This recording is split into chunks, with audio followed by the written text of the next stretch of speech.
Have you ever stopped to think that something really personal, like self-pleasure, especially as guys get older, might actually be, well, quietly messing with their overall health in ways they'd never even imagined? It does sound a bit counterintuitive at first, doesn't it? Yeah, exactly. But, the American Neurological Association, they actually point out that sexual health is a really vital piece of the puzzle for a man's well-being his whole life.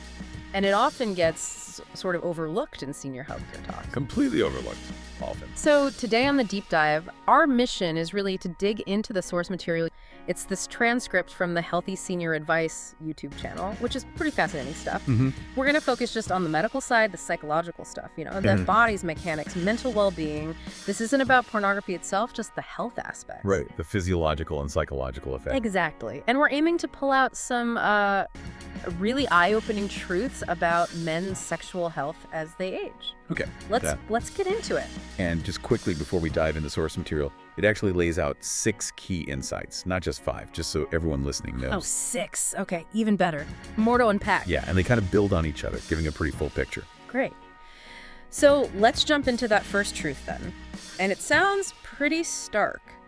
The way a lot of men have maybe approached self-pleasure for decades could actually be causing real nerve damage, and maybe even setting them up for ED that pills won't fix. It sounds alarming, I know, but it's a real phenomenon.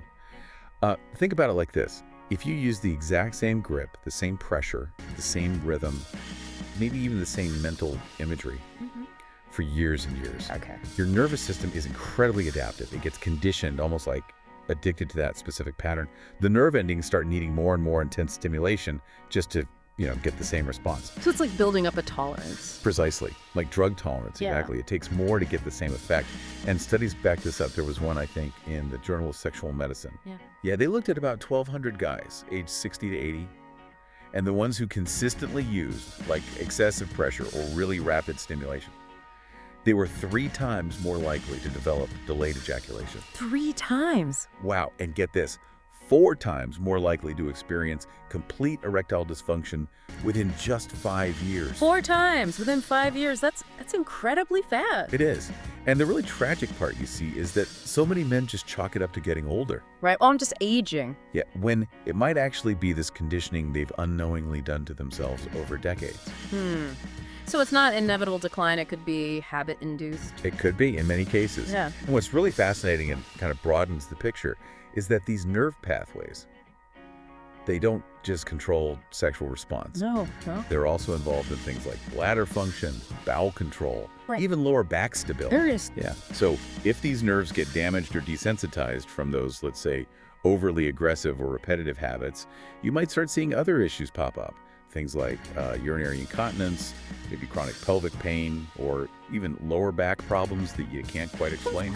So it's all interconnected down there. It really is. It's a complex system. Okay, so doing it the wrong way, or maybe the same mindless way for too long, is bad. But then, here's where it gets really interesting. You're saying doing nothing at all might also be risky. That's the counterintuitive part, yes. Complete abstinence, especially after age 60, might actually be potentially more dangerous for your prostate health. Okay, that definitely goes against the grain of what some people might think about, aging gracefully or slowing down. So what's the medical scoop on that? Well, the evidence is pretty compelling. There's a major study from the Harvard School of Public Health, huge study, almost 30,000 men followed for 18 years. Okay, that's significant. Very. And they found that men who ejaculated 21 or more times per month had a 33% lower risk of developing prostate cancer compared to guys who ejaculated, say, only 4 to 7 times a month. 33% lower risk. That's a massive difference. It is. And it's not just one study. The World Health Organization, they recognize this mechanism too. Regular ejaculation seems to help reduce congestion and inflammation in the prostate. How does that work? Well, think of it like flushing the system. If prostatic fluid just sits there, stagnant, it can create an environment where, bacteria might grow or inflammation can build up. Regular clearing out helps prevent that. Makes sense, like keeping a pipe clean. Kind of, yeah. And another interesting detail from that Harvard research. Yes. The protective effect. It was actually strongest when the ejaculation happened through masturbation rather than intercourse. Really? Why would that be? The scientists think it might be because solo activity often allows for a more complete emptying of the prostate ducts. And maybe without the potential introduction of bacteria that can sometimes happen during partnered sex. Huh. Okay. That's a specific nuance. It is. And when you think that prostate cancer affects, what, 1 in 8 men? Yeah, it's incredibly common. Right. So maintaining regular ejaculatory frequency, it's not just about feeling good. It's actually about, actively maintaining the health of that gland. It really should be seen as preventive medicine. Preventive medicine through regular, activity. That's quite a takeaway. And thinking about things we overlook, that brings us nicely to the third secret, which feels like it shifts gears a bit more into the mind. Absolutely, the psychological side. Yeah, the damage from shame and guilt around sexuality. How does that mental baggage actually affect physical health? It's incredibly profound and often underestimated. The way society has sometimes programmed men, maybe from upbringing or culture, to feel shame or guilt about sex, including masturbation. It can be literally toxic. Toxic how? Well, the National Institute of Mental Health, their findings are pretty stark. Men who suppress their normal sexual expression because of shame, they show massively increased rates of depression, like 340% higher. Whoa. Anxiety disorders, up 280%. Social isolation, through the roof, 450% higher. Those numbers are staggering. It's not just feeling a bit bad, it's major mental health impact. It's major. And the American Psychological Association now sees this sexual shame in older adults as a serious public health problem. Because internalizing all those negative messages, it doesn't just stay in your head. Right, it affects the body. Exactly. It translates into higher rates of cardiovascular disease, autoimmune disorders. It's even linked to dying younger, premature death. Wow. So the shame itself can make you physically sick and shorten your life. That's what the data strongly suggests. But here's the flip side, the empowering part. Okay. When men manage to work through that shame, maybe through therapy, self-acceptance, whatever it takes, and they reconnect with their bodies in a healthy, mindful way, the health improvements can be dramatic. We're talking measurable changes. Like what?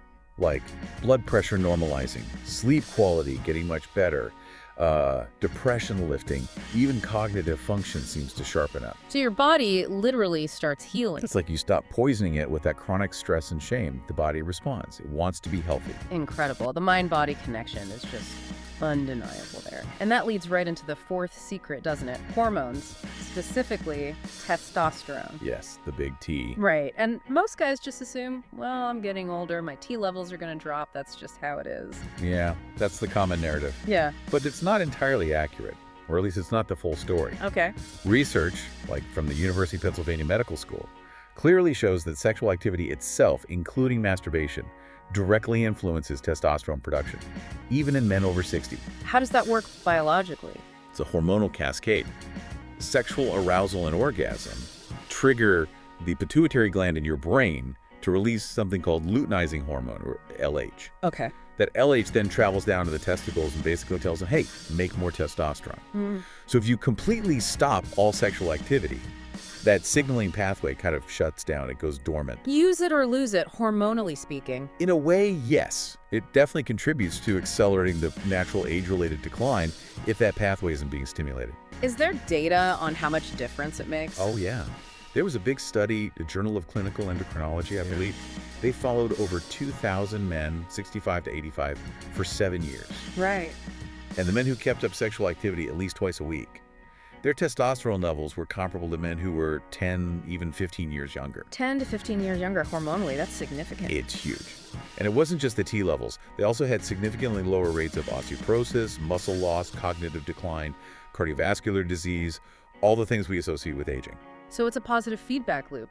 Activity keeps levels up, which protects against decline. Exactly. It tells your body, hey, I'm still vital. Keep things running. And we know how important healthy T levels are. Low testosterone isn't just about sex drive. The Mayo Clinic links levels below 300 NGDL to double the risk of dying from any cause. Double the risk, wow. Diabetes, heart disease, stroke, dementia, depression, it's all tied in. It's all connected. Yeah. But the potential for improvement is really encouraging. I mean, I've personally seen cases where men boosted their levels by 25, even 35% in just a couple of months. Just by resuming healthy sexual activity. Healthy activity combined with other things like stress reduction, yes. But the sexual activity component was key. It kickstarts that hormonal engine again. Okay, so activity is good for hormones, but there's always a but, isn't there? You mentioned a major threat to this balance. Yes, a huge one, actually, that many men are unknowingly exposed to almost daily. And this brings us to our fifth critical secret. It's really a health warning, especially for men over 60. Okay, lay it on us. What's the threat? It's the modern pornography industry. The way the product is designed, it can literally rewire your brain. Rewire your brain. How? It delivers this unnaturally intense hit of dopamine. Dopamine is the pleasure chemical, right? Right. Porn can spike it 200, 300, even 400% higher than normal real-world sexual experiences. Your brain just isn't built for that level of constant, intense stimulation. So it's like overdriving the system. Exactly. It overstimulates the reward pathways, Yeah. similar to what you see with drugs like cocaine or heroin. And the consequence is that normal pleasures, including real sex with a partner, or even just mindful self-pleasure, start to feel bland, unappealing. Because they can't compete with that massive artificial spike. Precisely. Your brain gets desensitized to normal levels of reward. And for older men, there's this specific scary connection being researched. Which is? A Cambridge University study found that men over 60 who regularly use porn showed faster decline in key cognitive areas: working memory, processing speed, executive function. Wait, those are the exact abilities that decline in early dementia, aren't they? Exactly. It's the same pattern. And the Alzheimer's Association has actually flagged this chronic overstimulation of dopamine pathways might accelerate neurodegenerative diseases. Brain scans even show similarities to early-stage Alzheimer's patients. Like reduced gray matter, impaired connections. Yes, things like that. It's frightening. And on a practical level, this creates huge problems. So many older men think they have ED because they can't perform like they see on screen, or they need that extreme visual stimulation. But it might not be physical ED at all. It might actually be pornography-induced sexual dysfunction, which is a different beast entirely. Importantly, it's potentially reversible if you remove the stimulus. So the advice is maintain healthy sexual activity, but ditch the porn. That's the core message for brain health, yes. Use your imagination, focus on real physical sensations, reconnect with your body's natural responses. That protects your brain and gives you all those benefits we talked about. Okay, that's a crucial distinction. Healthy activity, yes. Hyperstimulation from porn, no. Got it. We've covered so much. Habits, prostate, shame, hormones, brain health. Is there more? Did you think that my revelations end here? If so, you are wrong. There is one final piece, and honestly, it might be the most profound. Of all the health risks facing older men, there's one that's potentially more dangerous than cancer, heart disease, or diabetes combined, according to some perspectives in the source. More dangerous than cancer or heart disease. What is it? It's the progressive isolation that can happen when men disconnect entirely from their own sexuality, when they start engaging with their bodies on that level. Isolation from oneself. Yes. Look at the Harvard study of adult development. Again, 80+ years of data. It consistently shows men who maintain some form of sexual activity, even just mindful self-pleasure, they live longer, healthier lives. Better cognition, stronger social ties, everything. So what's the mechanism there? Why is stopping entirely so bad?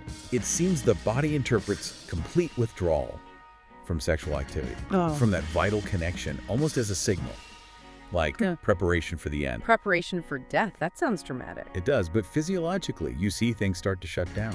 Testosterone plummets even faster, immune function can collapse, inflammation markers skyrocket, the brain might start deprioritizing systems it deems non-essential for immediate survival. Wow. And beyond the physical, that emotional disconnection from your own body, your own pleasure, your own vitality, the source material describes it as a kind of living death, a disengagement from your own life force. That's heavy. So what's the solution if disconnection is so dangerous? The solution. It sounds simple, but it takes courage for many men, especially given the shame we discussed earlier. It's about reclaiming that relationship. With your own body. With your body, your sexuality, your fundamental right to experience pleasure at any age. It means allowing yourself gentle, mindful self-touch without the guilt, without the shame, and definitely without the toxic influence of pornography we just talked about.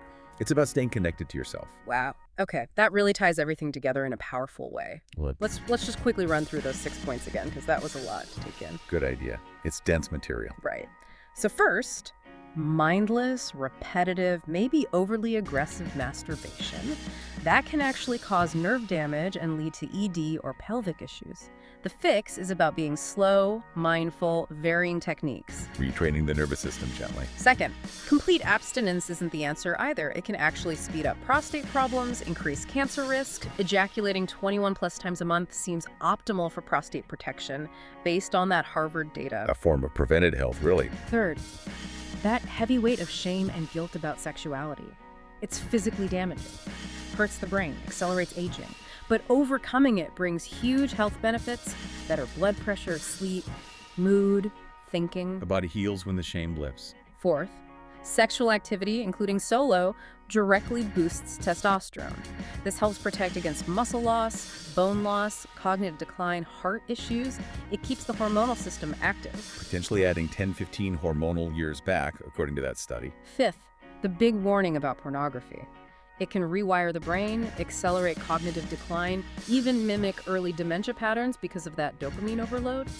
Healthy sexuality relies on imagination and real sensation, not hyperstimulation. Protect your brain, ditch the extreme stimuli. And finally, sixth, that profound danger of sexual isolation, disconnecting from your own body. It can trigger a cascade of negative effects: immune collapse, inflammation, hormonal decline. Staying connected is vital for longevity. It's about staying engaged with your own life force, essentially. Absolutely. These are truly life-changing insights. And, the knowledge itself is powerful, but it's most valuable when it's really understood and then, importantly, applied. It really invites you to think critically about things maybe you've taken for granted. It really does.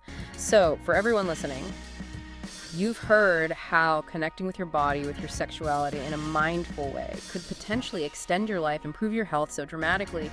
What if the path to living your longest, healthiest life isn't about shutting down a part of yourself, but actually embracing it with intention, with mindfulness? It's a powerful question to consider. Yeah. Maybe think about how you could apply some of this, how you could take a bit more control over your own aging process instead of just letting it happen to you. Food for thought.